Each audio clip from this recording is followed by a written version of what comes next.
Well, thank you everybody for coming. My name's Gwen Gray, and I'm the business librarian here at Ellis Library.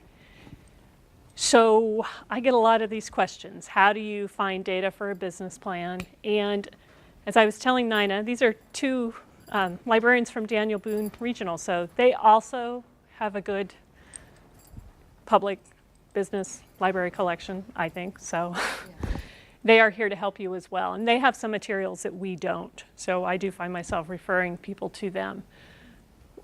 We've got just an hour, so it's going to be a fairly quick introduction to some of the resources we have, and it's by no means comprehensive.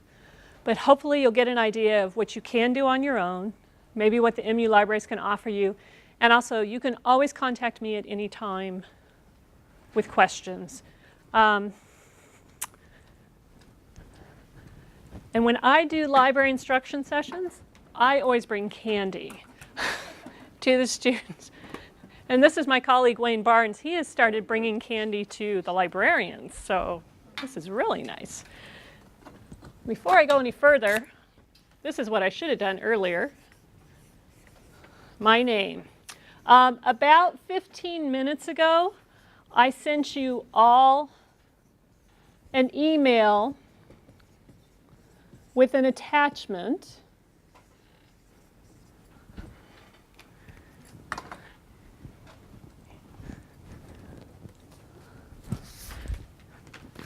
and actually Wayne was helping me at the photocopier because it was being stubborn and not cooperating. But this yellow sheet has, thank you, all the addresses of the resources that I want to mention. And I've divided them up by category. So if you're looking for marketing, hi, come on in. Demographics data. Hi there. Yes, you may. Here you go. Oh, you're welcome. It's no problem. And I've given you the links. And like I said, this is in your email, so you'll be able to use those links directly to get to all these resources. As was advertised, some of these resources are freely available, and some are only available at MU, so if you're an MU student, staff, or faculty. And then some things, if you are part of the general public, you can come on campus, like come into Ellis Library, get a guest user account, and use them. And I'll try to point those out as we go along. So stop me if you have questions, if I don't explain something well. As I said, it's going to be kind of a quick trip through some of the resources that we have. Yes? The guest account, is that something people pay for? No. Thank you for asking. The guest account gives you 2 hours of free access in a 24-hour period, and it's limited to about 30 computers we have in the library down by the reference desk. But they do have to have like a driver's license, a state-issued ID, or a college ID will do. It's got to have a picture on it. All right, and hopefully we'll have some time that maybe you can go into these things and look at them real quick as well. So the first free site I always like to promote is the U.S. Bureau of the Census. They collect data through the decennial census, so every 10 years they're collecting information on the population. They also do a census every 5 years of agriculture, of retail, trade, manufacturing. Come on in, have a seat. They also do what is called the American Community Survey. And this is done every 1, 3, and I believe 5 years. And the site for the data is actually here on campus. Let's see. You'll see it comes from the Missouri Census Data Center, which is over there on Providence Road, just off of Providence. And it's pretty simple to use. You select the time period that you want, so 1, 3, or 5. Larger metropolitan areas, and Columbia would be considered larger, this data is done or collected every year. For cities, and I apologize, I don't know the population sizes. For cities, maybe the size of Marshall, perhaps Moberly, they might collect that data every 3 years. And then for all localities, it's done every 5 years. So I'm going to use Columbia as my example since it's the one place we all know. So I'm going to say, okay, I want 2013 data, and I want a place or a city in this case. And here it shows me in Missouri, these are all the places that it has. Now, you'll notice filter by state. We can look at other states as well. That data is here. And I'm going to select Columbia City. And then it says, well, it's going to show me demographic, economic, housing, and social data for it. I just click Generate Report. And there are my numbers. So they say in 2013, Columbia's population grew to 115,000. They break it down by age group. You know, males versus females. They break it down by race. And you notice sometimes there isn't a number. And I think when it's in bold, their rate of, or sorry, it's faded out. I think their error rate, standard rate of error, is a little worse than what they want, or a little higher than what they want. They get into economic data. So here you can see how many households there are that have $200,000 or more in income, and we've got over 2,200 that do. There are a lot of households that have less than 10,000. And sometimes when you look at these numbers, you have to question, well, is the student population affecting it? Probably. We could do a little more digging to figure that out. But So the number of 115,000 includes. well, that's a good question. I think it does, depending on where they declared residency. I'm not positive. So I've got all sorts of caveats with all of this stuff. They get into families, you know, poverty status, employment status, children. You can see there's just all sorts of numbers. And you can download this into Excel if you want to. As you go into the 3-year data, those rates of error are much smaller, so you'll see more bold numbers. It's the 1 year that gets kind of tricky. And you can just scroll down and look through this. Marital status, fertility, etc. So there's a lot of numbers there just on that site. And the man who is responsible for this, John Blodgett, is here on campus, and he's very receptive to answering questions. He's somebody you can email and ask, you know, what does this number mean? He'll respond. I'm not going to go to the Census Bureau, but anytime you're looking for a piece of data, for example, you want to know how many companies there are, or hey there, in Missouri with a payroll of X amount of money, or you need to know how many people play basketball in Missouri or in Columbia, chances are you might be able to find it through the Census Bureau. It's all sorts of numbers that you can use. And I'm thinking of basketball because I've been working on a question for somebody about basketball. Another organization to keep in mind is the Local Economic Development Authority. In Columbia, it's called READY, for Regional Economic Development. And they are very receptive to working with students. So if you're a student, READY is a good source for you to talk to. They are downtown in, they call it GarageZilla. You know, the great big parking garage? READY is down on the north side of that in the retail space, right across from the post office. So as I said, you are welcome to visit them. What READY does is try to attract businesses to the Columbia area. And a professor over in the business school told me that READY has a goal to get about 25 to 30% of MU students to stay in this area and start a business, of those who are interested. They really want you to come and to be here and work with them. Sorry, I should have expanded that earlier. So they've got all sorts of information. So if you want demographics about Columbia, economic indicators, if you need to know, are there building sites that are all set, ready to go, you can click that link. And here you'll see there's a search engine for finding building sites in Columbia and Boone County, looking for downtown properties, for the research park, that's Discovery Park or Discovery Ridge, which is owned by MU. So you can poke around here. Excuse me. You can also look, if you just do a Google search like on economic development, Lake of the Ozarks, you'll come up with that economic development authority. Or if you do Kirksville economic development, you'll find it's called K-Ready for the Kirksville Regional Economic Development, Inc. So if you are thinking about locating your business in a certain area, try and find out who the Economic Development Authority is or agency. Sometimes it's part of the city, sometimes it's kind of a quasi-private, quasi-governmental organization like READY. But they will be excellent sources of information for you. And they have experts on hand to answer your questions.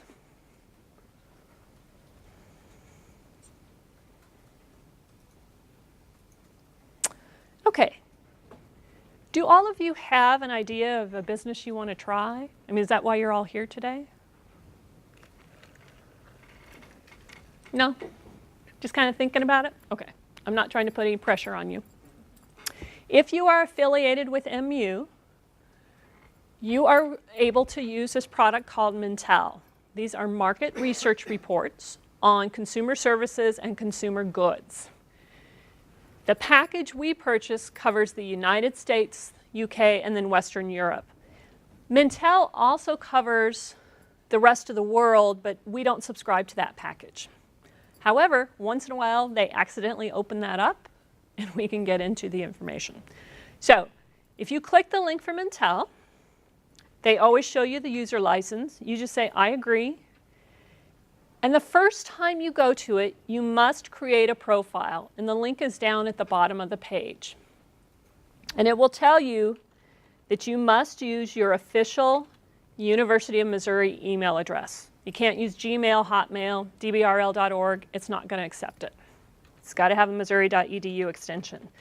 And then you just make up a password.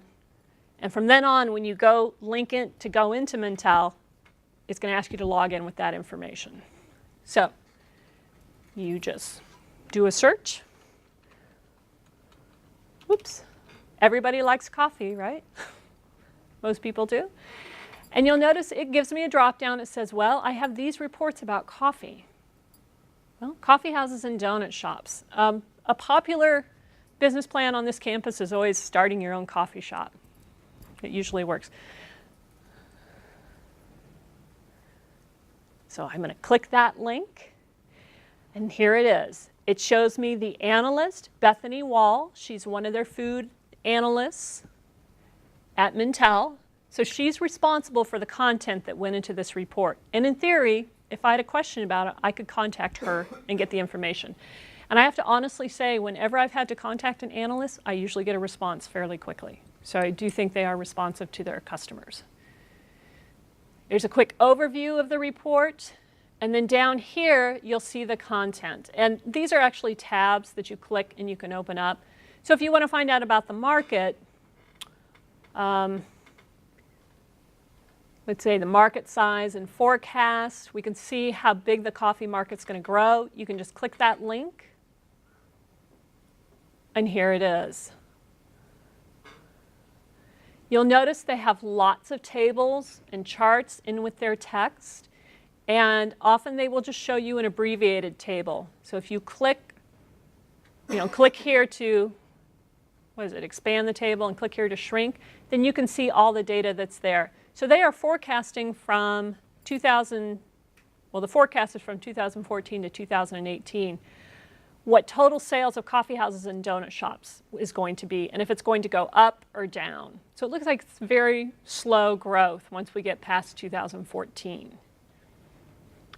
You'll notice also you can download this information into a spreadsheet. You can create a graph. So let's say you're going to pitch your idea to some investors, or you're trying to get somebody else to help you along with this project. You could download this stuff into a report and give that to them just to show your data, how you're going to back up your argument. You'll also notice on the left, they tell you where they collected their information. So even if you want to find more information, you might want to try searching Nation's Restaurant News, for example. So there's a lot of information that's here. We can move to a different part of the report. So market drivers, well, who's buying coffee? So here's gluten-free defined by government. I guess this is more the donut people. But here's something on coffee sourcing. They talk about fair trade, bird-friendly, without ruining the habitats for migratory birds, custom roasting. One catch with this, they will not let you download the entire report.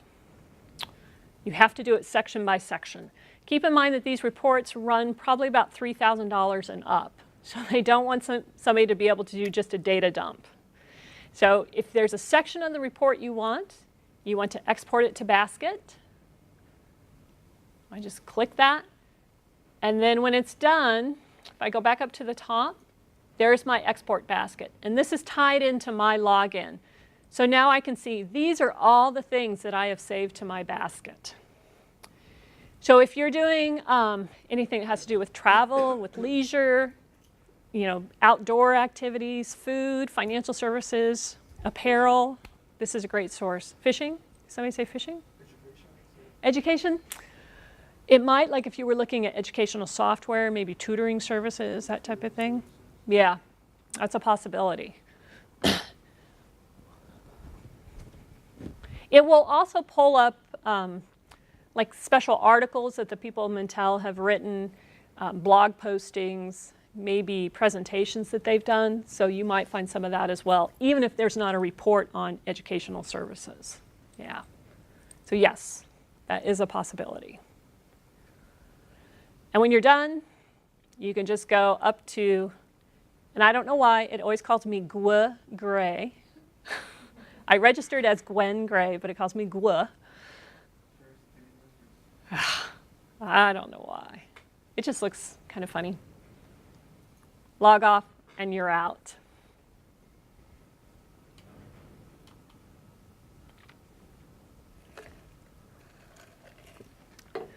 When you're looking for information on a business, you need to do a lot of industry research. And we have several things that will help you. The first one, Standard & Poor's industry surveys. You're probably familiar with S&P. You hear about them in the news all the time, S&P 500. We buy a product from them called Net Advantage that has information on companies. It has a mutual fund service. So if you invest in your own mutual funds, you can see their ratings and rankings of different mutual funds. But the part I'm interested is under industries, or on this very opening page, you'll see the industry surveys are linked just there on the right. Actually, let me go to the tab, because then I can show you a better shot of what's there. So these are all the industries they cover. They give you the date of the latest report that they've done. And you'll notice some of them are kind of old. Like the agribusiness one is from 2007. But they say, look at this report to find information about agribusiness. If you're not sure where your business fits in, if you can think of a company that does something similar to what you do, you can always search by company name. I'm going to do Starbucks. And then it will show you the industry report to which Starbucks would be covered, in which it would be covered. So I'm going to do the PDF version. The PDF is a much better display.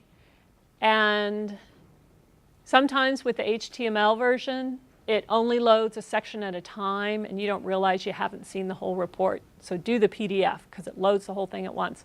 And then you'll see there's an enlarge, view, or printer-friendly version. You click on that, and there it is. So just like Mintel, it gives you the analyst, Ephraim Levy. He's a CFA. It gives you the date. They always follow the same format. They go over the current environment, what's going on in this industry right now. They'll profile like who the top players are, what are some of the changes coming when you get to the trends, how the industry works. And one of my favorite sections is the industry references.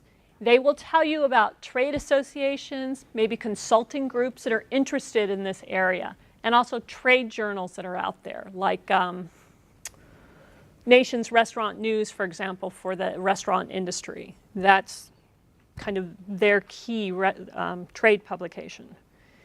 You can just start scrolling through it, or you can always do Control F for Find in Page.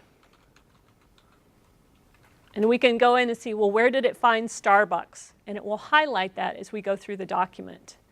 Or I can do coffee instead. And it's just going to jump me around and show me where it found my search terms. And what's interesting is it 4 years ago, had anybody ever heard of a K-cup? You know, those little individual brewing cups? And now you see them all the time. They look like the little coffee creamer cups. And apparently that is the area that's really just exploding. You know, when Aldi, if anybody shops at Aldi, if Aldi is selling those, you know it's a big thing. Or Walmart is branding their own. There's really a lot of information that's in here. If you are doing a business which might be subject to regulatory issues, Standard & Poor's is very good about telling you the regulatory environment. So if you have a medical device, for example, they will tell you it's the FDA. Here are the different levels of approval you have to go through. Here's, you know, an average timeline for how long it takes to get through those stages. They really lay it all out if you want to do an industry analysis. So that's S&P. Now, you might have noticed on this slide, it says they only do 52 industries. So it's pretty much the broad picture for industries. The second one that's on here, IBISWorld, does I think they say 732 or 35 industries in the US. And these get much more focused. So, for example, if you are thinking about starting a mortuary or a funeral home, they'll have a report for the funeral home industry. If you are thinking of doing a sort of machine and grinding service where you make special parts, they're going to have a report on that, on the vending machine industry, all sorts of stuff. But I'm going to keep my coffee theme going. Excuse me. It shows me my first 5 matches. I can always look at more results. But here's coffee production in the US, coffee and snack shops. That's really what I'm interested in, so I'm going to pull that one up. It's from this month, so it's pretty new. Again, they have the analyst name, Andy Brennan. And the tabs will lay out the different parts of the report. And you can download the whole thing in a PDF. You can print it out. You can also search for different terms within the report as well. So this is kind of nice. They always start out with this graphic on the supply chain. Who supplies? Who buys this? What are some related organizations? What are the main activities? And if you're using IBISWorld, you want to scroll down and look at the main activities, because sometimes it's really not the industry that you want. Yours might be peripheral to this. Hi, come on in. So take a look and see, well, is the type of business I want to do, is it really covered by this or not? Because I've been caught off guard, and I thought I found the industry, and that wasn't it. And I had to go look for a different one. And the other thing they do, like Standard & Poor's, is they give you all these additional resources, like the Specialty Coffee Association of America, or specialty coffee retailers. They'll tell you about what the outlook is for the industry, what the performance is, major companies that are there, what the competition looks like. If you are thinking about starting up a business, you'll notice they talk about what are barriers to entry. How hard is it to get into this particular line of business? They will give you an idea of that. So it's a nice service. And as they get new reports, they are updated immediately within the database. Sorry. Okay. Does anybody have any questions yet, or? No? You're almost like the English 1000 classes. They're so quiet. Okay. As I said, this is just a taste of what we've got. There's more information. I just wanted to give you an idea of what you can expect to find. Now, the last thing you'll notice, the Encyclopedia of Associations, there's no online link because we don't have it online. It's this lovely, and I know the librarians in the room recognize it. It's a 3 or 4 volume set, and if you want to know if there's an association for your business or you're looking for a fan club, anything, these guys will tell you. So it's really a nice resource. And it's in one case where I still like the book. The book works really well. So for example, these were some that I found in there. And we saw that one on IBISWorld, the Specialty Coffee Association.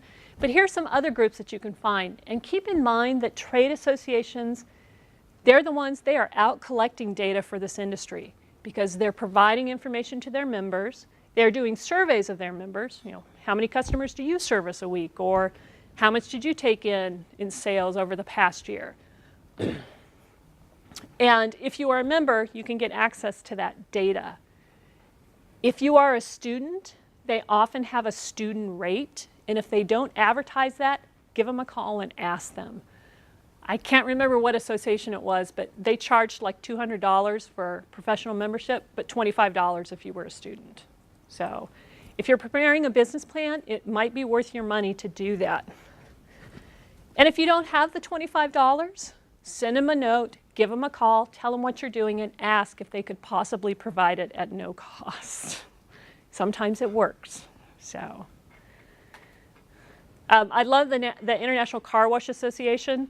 They actually do a survey of their members, and it's this big survey. How men wash their cars, how women wash their cars. Do they do them in the driveway? Do they do full service car wash? Do they do self-service? What kind of detergents do they use? It's amazing. And they won't put up the most recent data, but they'll give you the data that's maybe 3 years out of date. So that's not too bad. And groups like the National Restaurant Association,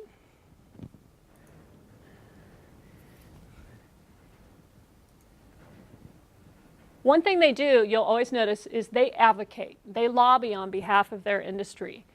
But normally, you'll find like a news and research or maybe an industry section on every website. And you might be able to find some data within here. So for example, they have facts at a glance. They're going to tell you a little bit about the restaurant industry. Excuse me, what's hot in 2014? Oh, they don't have it hot linked. There we go. Here they will tell you what the top trends are for every year. And I think they might even do it by geography. I'm not sure. It's been a while since I've looked at their stuff. But think about those trade associations as well.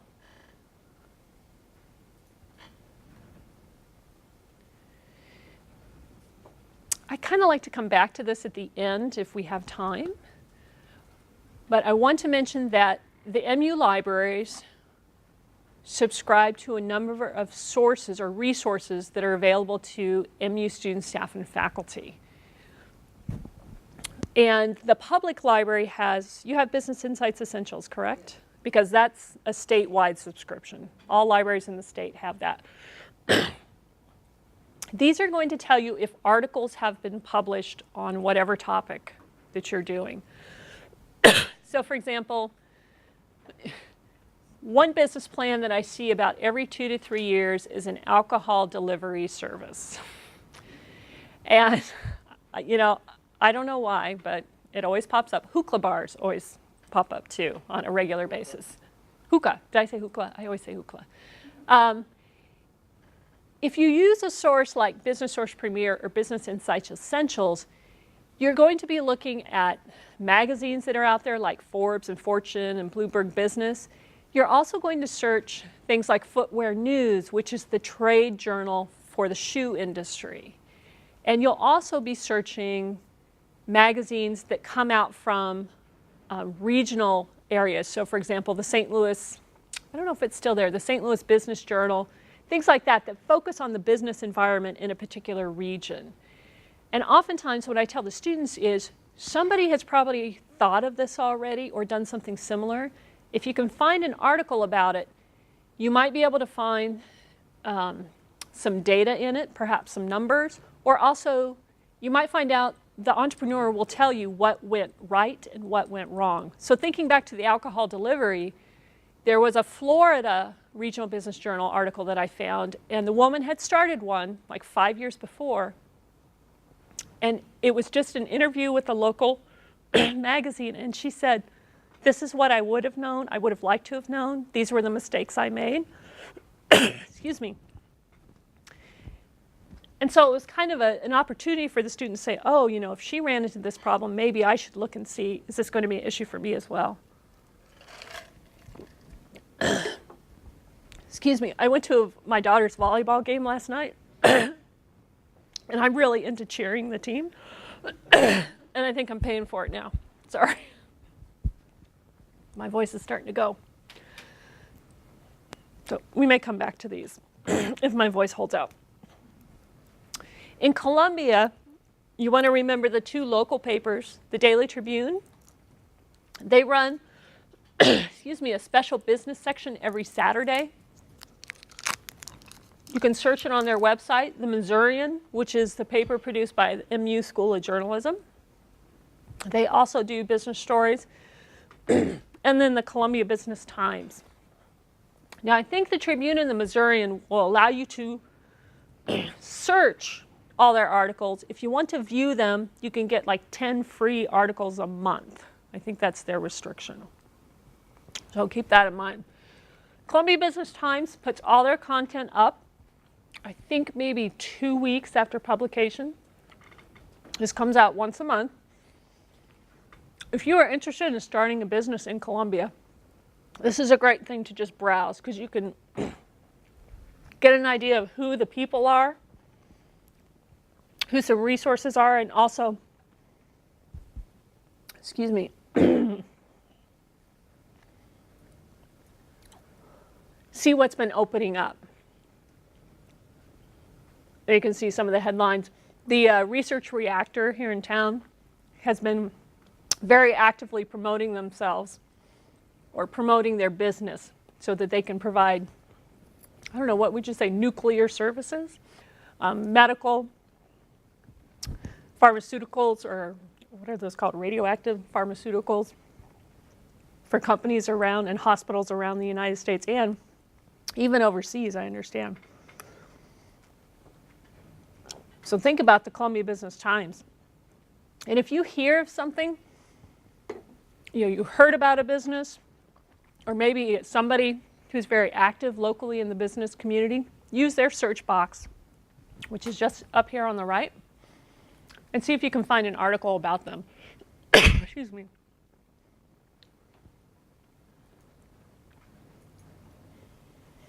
Okay, business plans. How many of you are writing a business plan? Yeah, one. How many of you are thinking about writing a business plan? Almost, okay. We've got some resources that will help you do this. Business Plans Handbook comes from the same people who do this pretty blue and orange book called the Encyclopedia of Associations. These are actual business plans that have been written and they got funding. And they're part of something we subscribe to called Gale Virtual Reference Library. They change the details, so you can't figure out who they are. And I believe, did I put a link on your page? I did. Oh, if I didn't make it active. It's on the top of page 2.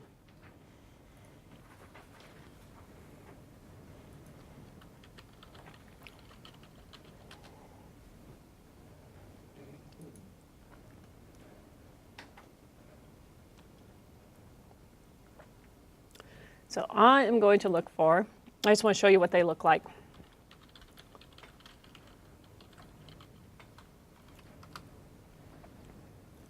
Oh, what did I do wrong? Oh, I didn't type in the full thing. Let's say I want to look at Business Plans Handbook, and we'll try coffee again. So here's one on a coffee roaster. There's a coffee house, a plant exporter.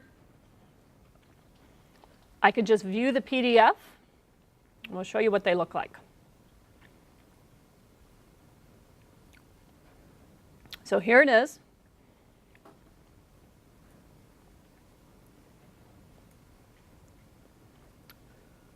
You can tell, let's see, this is way too big.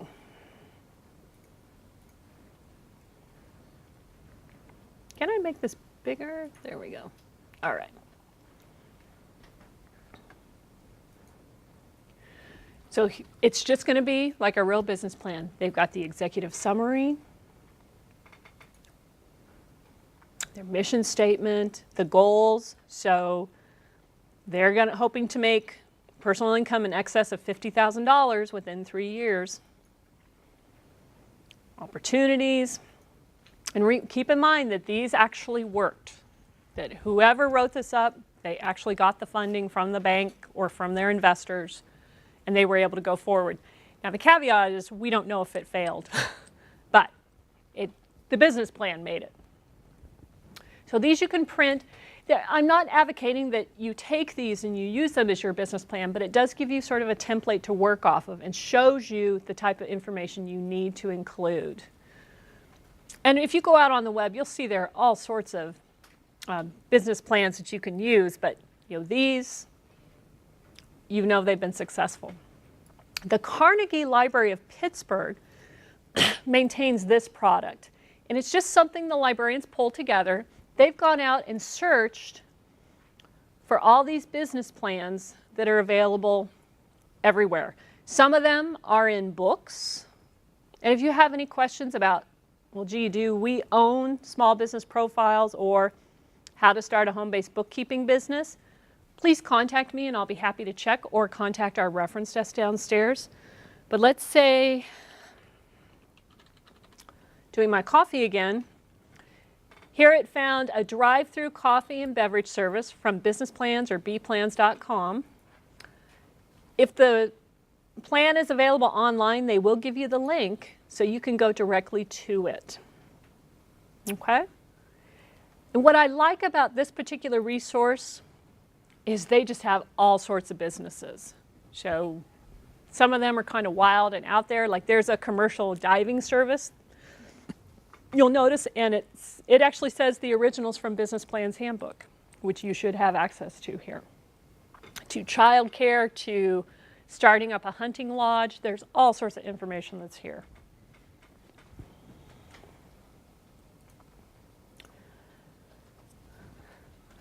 And this is always my favorite part. When you get to the point, you're trying to think, well, where am I going to put my business? Traffic counts are a great way to see how traffic or people will move around some different sites that you may have considered. Municipalities collect this data. A lot of them will put it up on the web where you can get to it. The City of Columbia, for some reason, hasn't put their data up since 2009. They used to do it about every 3 years. But you'll notice they've got this summary, so 97, this just goes through 2006. But they will show you different streets or intersections and how many cars went through there. It was ADT is annual daily traffic. So annual daily traffic is Monday through Friday. They do not count when MU is not in session. So spring break week, they're not going to count. Summers, they're not going to count. Okay? And then they'll also plot this on a map, and you can buy this downtown for about $2 or $3. It's pretty inexpensive. It's kind of fun to lay out. Let's get this a little bigger. But you can see, oops.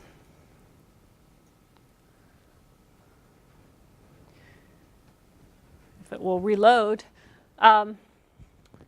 This right down here, this is Stadium in Providence.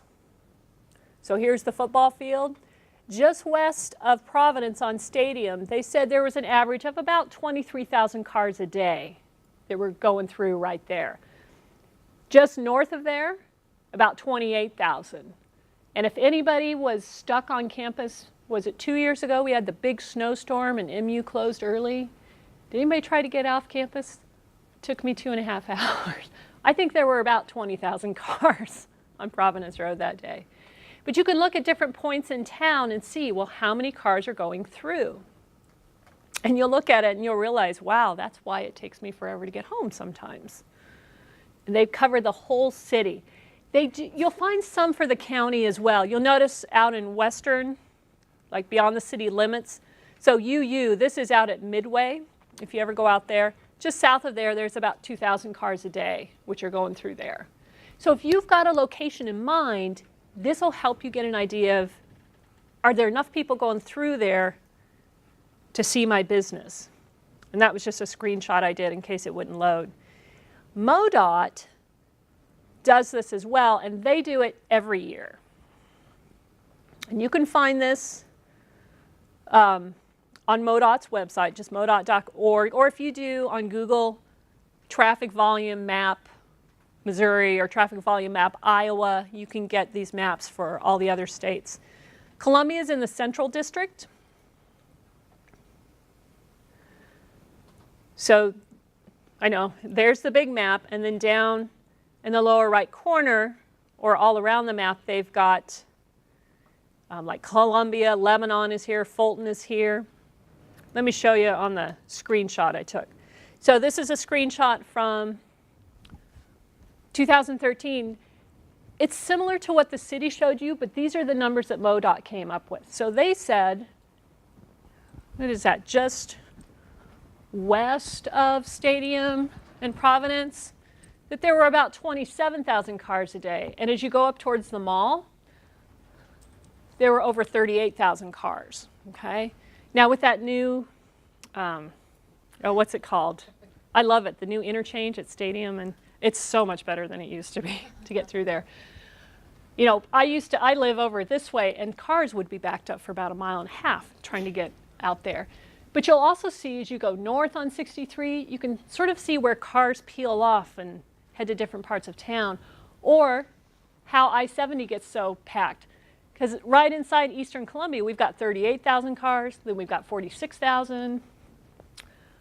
Let's see, then we've got what? As we drop off, we get all the way up to 63,000 cars as we get towards the mall, and then it drops to 46, and so on. And I had a marketing professor who used to say that Burger King and the fast food restaurants always looked at these very much because they wanted to know, you know, who was turning off where and which side of the street they should be on if they were going to locate their business. So anyway, it's kind of fun numbers to look at. And that's the end. So what I would like to do is take any questions that you have, but also if you want to log into your email, there is a copy of this. If you want to play around with any of these, I'll be happy to stay and show you some of this information or answer any questions. And also, if you are thinking of a particular business and you want to know if we have anything for you, this is the time to ask if you want, just to see what's out there. Yes? I'm curious to know about the tutoring services. What sort of tutoring I can find there, and what kind of services, what kind of information I can draw from that. For tutoring services? Or anything in education, but the focus on tutoring. Why don't you, let's go to, do you guys want to play around, or do you want me to kind of show up there? Show? Okay.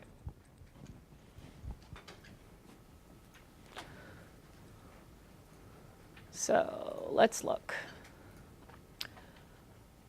Most everything I showed you is going to be available through this link right here where it says databases. Let me push down those lights a little bit. And let's look at IBISWorld just to start with.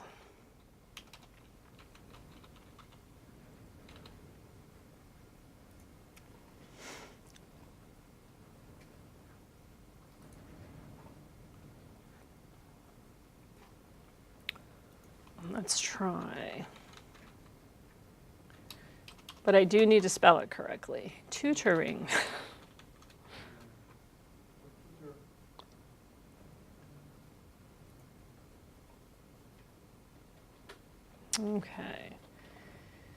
So tutoring and driving schools.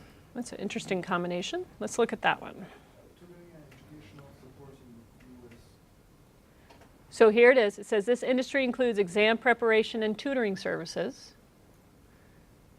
Academic schools. So schools are excluded. So this would be commercial providers of this, like Kuman and Sylvan Learning Centers. So this is what they do. Academic tutoring, exam prep, remedial courses at learning centers. Is that the type of?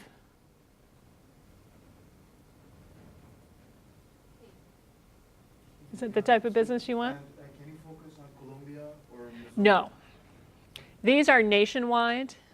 So no, it's not going to do, IBISWorld is only going to be national level. So it's going to be in the US as a whole, this is what they do. If you want to know what's going on in Columbia with those, then you want to do like Columbia Daily Tribune, Columbia Business Times, and see if anybody's written about it. And it's only in the United States, huh? Nothing like Europe? Not these, no.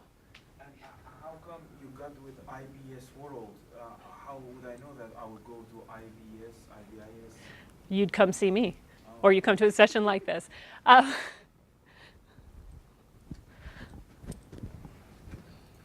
We've